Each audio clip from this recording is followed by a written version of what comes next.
Good afternoon बच्चों। करें आज की क्लास स्टार्ट। लास्ट क्लास में हमने माइक्रो और मैक्रो का डिफरेंस देखा था, से यस और नो। और उसके बाद हमने क्या देखी थी, सेंट्रल प्रॉब्लम। ठीक है ना।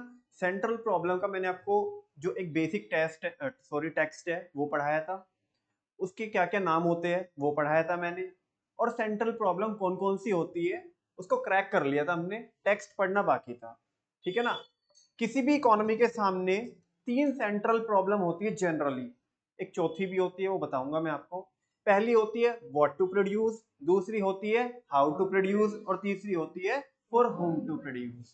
पहली, क्या बनाना है, व्हाट टू प्रोड्यूस, बिकॉज हम सारे प्रोडक्ट नहीं बना सकते, हमारे पास लिमिटेड रिसोर्सेज है क्योंकि।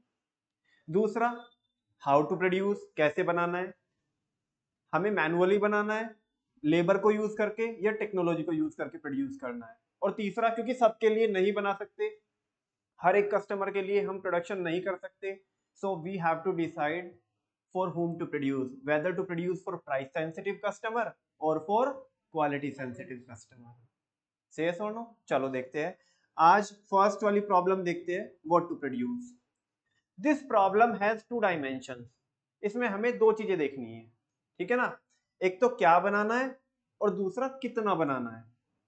सिंगल प्रॉब्लम के अंदर दो चीजें कवर होती है, क्या बनाना है और कितना बनाना है, कितना प्रोडक्शन करना है, ये दो चीजें इसमें। ठीक है ना। आपको ये पता होना चाहिए कि किस किस प्रॉब्लम में क्या चल रहा है। जैसे व्हाट टू प्रोड्यूस, तो उसके अंदर बस दो चीजें आपको ऐसे पता होना चाहिए, क्या बनाना है और कितना बनाना है। फिर हाउ टू प्रोड्यूस, तो आपको दो शब्द याद आने चाहिए, आपके माइंड में एकदम से स्ट्राइक करने चाहिए दो शब्द, LIT और CIT। LIT बोले तो लेबर इंटेंसिव टेक्निक, और CIT बोले तो कैपिटल इंटेंसिव टेक्निक। बात करते हैं अगर हम किसकी, फॉर होम टू प्रोड्यूस, तो दो वर्ड आपके माइंड में स्ट्राइक करने चाहिए, whether to produce for price sensitive customer और क्वालिटी सेंसिटिव कस्टमर। आगे पीछे की तो सब इंग्लिश है, दो कीवर्ड्स है, कीवर्ड्स कौन, प्राइस सेंसिटिव कस्टमर और क्वालिटी सेंसिटिव, दैट्स ऑल। ठीक है। चलो, कह रहे कि this problem has two dimensions, what goods और services are to be produced, हमें कौन कौन से गुड्स और सर्विसेज क्या करने हैं, प्रोड्यूस करने हैं। Whether to produce consumer goods और कैपिटल गुड्स, क्या हम कंज्यूमर गुड्स बनाए या कैपिटल गुड्स बनाए। कंज्यूमर गुड्स कौन से गुड्स होते हैं, consumer goods are those goods which can be directly consumed by the consumers, जिनको डायरेक्टली कौन कंज्यूम करता है, कंज्यूमर। जैसे हमारे डेली नीड के आइटम्स हो गए। ठीक है ना, बहुत सारी चीजें हम यूज करते हैं सुबह से लेके शाम तक। अगर हम बात करें किसकी, कैपिटल गुड्स की, तो capital goods are those goods which help in the production of consumer goods. मतलब मशीनरी जो है ना, मशीनरी, मशीनरी को क्या बोलते हैं, कैपिटल गुड्स बोलते हैं। क्या बोलते हैं, कैपिटल गुड्स। ठीक है ना, जो दूसरे गुड्स को बनाने में क्या करते हैं, हेल्प करते हैं। से यस और नो। तो हमें डिसाइड करना पड़ेगा कि हमें कंज्यूमर गुड्स बनाने हैं या कैपिटल गुड्स बनाने हैं। इसमें मैंने दो चीजें बताई थी आपको कि एक तो क्या बनाना है और दूसरा कितना बनाना है। तो देखो, इन व्हाट क्वांटिटी, दूसरे बुलेट में लिखा है in what quantity goods and services are to be produced. if more of one good is to be produced then society has to sacrifice the production of other। अगर हम एक good को क्या करना चाहते हैं, ज्यादा प्रोड्यूस करना चाहते हैं, तो हमें दूसरे का क्या करना पड़ेगा, सेक्रीफाइस। क्यों करना पड़ेगा सेक्रीफाइस, बोलो, क्यों करना पड़ेगा सेक्रीफाइस, बिकॉज हमारे पास रिसोर्सेज लिमिटेड है। अगर एक की प्रोडक्शन बढ़ाएंगे हम, तो उसका प्रोडक्शन बढ़ाने के लिए हमें दूसरे गुड्स में से कुछ रिसोर्सेज को विड्रॉ करना पड़ेगा। क्या करना पड़ेगा, विड्रॉ करना पड़ेगा, वो निकालने पड़ेंगे वहां से, और फिर इसमें क्या करने पड़ेंगे, लगाने पड़ेंगे। अगर मैं कोई और काम कर रहा हूं और मेरे को आपको पढ़ाना है, तो मेरे को अपना टाइम वहां से निकालना पड़ेगा और आपको देना पड़ेगा। मैं अगर आपको एक बैच पढ़ाऊंगा तो वहां से 1 घंटा निकालना पड़ेगा। अगर मैं इधर 2 बैच पढ़ाता हूं तो 2 घंटे निकालने पड़ेंगे, 3 पढ़ाता हूं तो 3, और 4 पढ़ाता हूं तो 4 घंटे। तो आपको समझ में आना चाहिए कि अगर हम एक का प्रोडक्शन बढ़ाते हैं तो दूसरे का हमें क्या करना पड़ेगा, सेक्रीफाइस करना पड़ेगा। से और नो, बिकॉज रिसोर्सेज हमारे पास लिमिटेड होते हैं। Next is how to produce, यानी कि कौन सी टेक्निक को यूज करके हमें क्या करनी है, गुड्स का प्रोडक्शन करना है। मशीनरी यानी कि कैपिटल को यूज करें हम, या दूसरा हम लेबर को यूज करें। और ये बहुत सारी चीजों के ऊपर डिपेंड करता है। मान लिया यूएसए के अंदर है, ठीक है ना, यूएसए के अंदर वो चाहते हैं कि हम लेबर वाली टेक्निक यूज करें, लेबर इंटेंसिव टेक्निक। लेकिन लेट सपोज वहां पे लेबर अवेलेबल है ही नहीं है, उनके पास पैसा बहुत है। क्या है? पैसा बहुत है। तो चाहने से तो नहीं होता ना कुछ, ये भी तो देखना पड़ेगा ना कि हमारे पास लेबर अवेलेबल है या नहीं है। भारत के अंदर अगर हम चाहे कि हम सीआईटी को यूज करेंगे, कैपिटल इंटेंसिव टेक्निक, यानी कि मशीनरी को यूज करेंगे प्रोडक्शन करने के लिए, लेकिन पैसा है ही नहीं हमारे पास, लेबर भर भर के है। समझ आ रही है ना आपको बात? तो वैसा।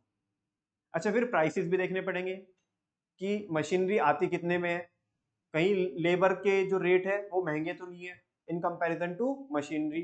तो ये सारी चीजें आपको क्या करनी पड़ेगी, कंसीडर करनी पड़ेगी, देन आपको डिसाइड करना पड़ेगा कि वेदर टू यूज एलआईटी और सीआईटी।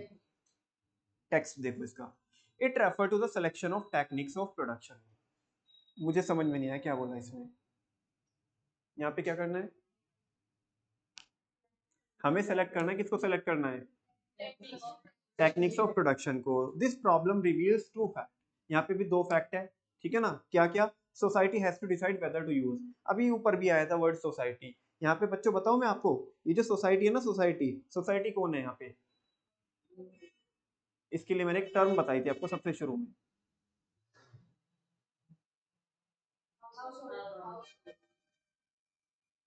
ये कौन है? House hold. जिसके बारे में हम बात कर रहे हैं वो कौन है? तो कह रहे हैं कि society has to decide whether to use, society को डिसाइड करना पड़ेगा कि तुम्हें क्या यूज करना है। और यहाँ पे सोसाइटी से मतलब पर्टिकुलरली किससे है? सोसाइटी से मतलब यहाँ से प्रोड्यूसर से है। किससे है? प्रोड्यूसर से, बिकॉज प्रोडक्शन कौन करता है? प्रोड्यूसर। बात समझ में आ रही है? तो प्रोड्यूसर को डिसाइड करना पड़ेगा कि उसे क्या यूज करना है, लेबर इंटेंसिव टेक्निक यूज करनी है या कैपिटल इंटेंसिव टेक्निक यूज करनी है। ठीक है ना? आज तो लैग नहीं हो रहा ना इसमें? चलो, कि वेदर टू यूज एलआईटी और सीआईटी। आप यहाँ पे इमेज में भी देखिएगा, ये क्या है और ये, हाँ, यहाँ पे हमने रोबोटिक्स को यूज किया है प्रोडक्शन करने के लिए। ठीक है, चलो आगे बोल रहे हैं, the choice would depend on the availability of different factors of production. Choice किसके ऊपर डिपेंड करेगी? अलग अलग फैक्टर्स ऑफ प्रोडक्शन के ऊपर डिपेंड करेगी, that is labour and capital. जैसे मैंने अभी आपको बताया था कि हम करना चाहते हैं कैपिटल यूज, लेकिन हमारे पास अवेलेबल है भी या नहीं भी है कैपिटल, या हम यूज करना चाहते हैं लेबर को, लेबर है भी हमारे पास या नहीं भी है। ठीक है ना? एंड देयर रिलेटिव प्राइसेस, और वो उनके हमें क्या भी करने पड़ेंगे, प्राइसेस भी कंसिडर करने पड़ेंगे। Next is for whom to produce, society can not satisfy all wants of all the people. मतलब समझ में नहीं आया यार कुछ। यानी कि प्रोड्यूसर, प्रोड्यूसर बोलो ना, प्रोड्यूसर क्या नहीं कर सकता? सबकी वांट्स को सेटिस्फाई नहीं कर सकता। Therefore society has to decide for whom to produce, whether produce for price sensitive customers और quality sensitive customers. Are you getting my point? आगे चल सकते हैं। चल, अब एक ये एक्स्ट्रा है, मैं पहले ही बता रहा था आपको कि कुछ चीजें ऐसी होगी जो मैं आपको एक्स्ट्रा बोल के पढ़ाऊंगा, नहीं भी पढ़ाऊंगा तो भी चलेगा। कुछ टॉपिक्स ऐसे हैं जो मैंने डाले हैं नोट्स में, है ना?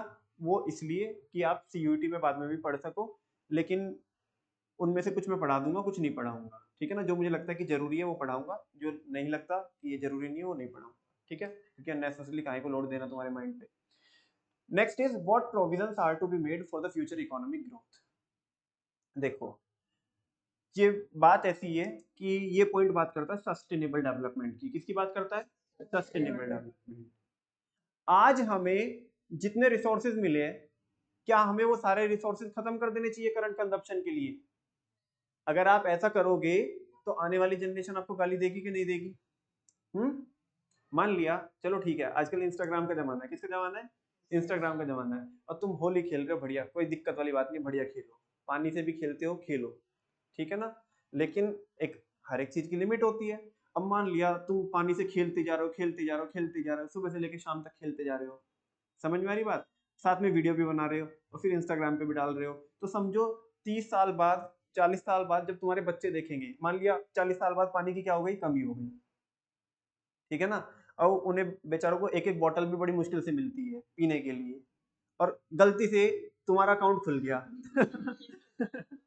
तुम्हारा अकाउंट खुल गया और तुम्हारे बच्चे देखने लगे स्क्रॉल करके, अरे देखो, देख देख देख, देख हमारा बाप देख कैसे होली खेल रहा था, है नालायक, मतलब गाली दे रहे हैं कि देख कितना पानी क्या कर रहा है, वेस्ट कर रहा है सुबह से लेके शाम तक, ये देख हमारी मम्मी को देख, ठीक है ना। वैसा हमें पीने के लिए नसीब नहीं हो रहा और इन्होंने अपने टाइम में कितना कितना पानी क्या किया, वेस्ट किया। ठीक है होली खेल लो, लेकिन ऐसे सुबह से शाम तक पानी से ही खेलते जा रहे हो। समझ में आ रही ना आपको बात। तो ये वाली प्रॉब्लम हमारे सामने है कि what provisions are to be made, यानी कि प्रोविजन का मतलब है यहाँ पे अरेंजमेंट, क्या है, अरे कि आज हमने ऐसे क्या अरेंजमेंट बनाए हैं ताकि फ्यूचर में भी इकोनॉमिक ग्रोथ हो सके। फ्यूचर में इकोनॉमिक ग्रोथ कब होगी, रिसोर्सेज बचेंगे तो इकोनॉमिक ग्रोथ होगी ना, और रिसोर्सेज अगर नहीं बचेंगे तो इकोनॉमिक ग्रोथ नहीं होगी। तो हमने आज ऐसे क्या अरेंजमेंट बनाए जिससे कि हमारे जो लिमिटेड रिसोर्सेज है उन्हें हम क्या कर सके, सेव कर सके। हमें आज के रिसोर्सेज सारे के सारे क्या नहीं कर देने चाहिए, कंजप्शन पे लगा देने नहीं चाहिए। ये प्रॉब्लम उसकी बात करते हैं, 11th लेवल पे नहीं है, बस पढ़ाने के लिए पढ़ा दी मैंने आपको, ठीक है ना। कभी फ्यूचर में लगे नोट्स खोल के देख लेना, समझ में आ जाएगा। A society should not spend all it's scarce resources for current consumption only. कह रहे कि आज की ही नीड पे सारे रिसोर्सेज मत लगा दीजिएगा, ठीक है ना। If it uses all the resources for current consumption, अगर सारे के सारे आज की नीड पे क्या कर दोगे, आप डिप्लॉय कर दोगे रिसोर्सेज को without making any provision for future production, और फ्यूचर प्रोडक्शन के बारे में सोचोगे नहीं आप कि भाई फ्यूचर में कैसे चलेगा कैसे नहीं चलेगा, then it will become static. तो कह रहे हैं कि हमारी इकोनॉमी कैसी हो जाएगी, स्टैटिक हो जाएगी, मतलब बहुत तेज दौड़ने लगेगी। बोलो हाँ, स्टैटिक का मतलब यही तो होता है।